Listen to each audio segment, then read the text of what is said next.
Dr. Ali, thanks so much for joining us. So the World Health Organization report on the origins of COVID-19 is officially being released today. As we first reported yesterday, it concludes the virus came from animal transmission, not from a lab. But should we believe this report, given that China's government was heavily involved in writing it? So far from the sources that I have, there is no evidence that this virus was engineered in a laboratory. I didn't personally look at the genomic sequence, so I can't really say for sure. But so far, what we know, it does not seem like it came out from a laboratory and was naturally occurring. And new data is out on the Moderna and Pfizer vaccines. What are you hearing on that front?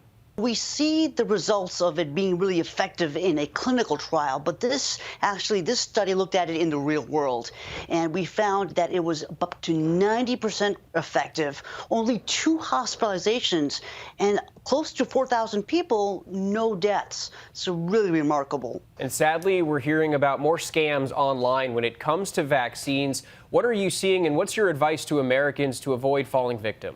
People really need to know that you cannot get the vaccine. You can only get the vaccine, rather, from an authorized healthcare provider. You cannot get it on your own and have somebody administer it to you.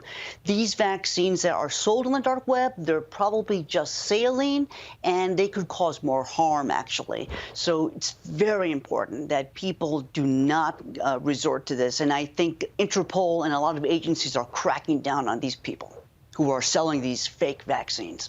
Dr. Ali, thank you. Thank you, Andrew.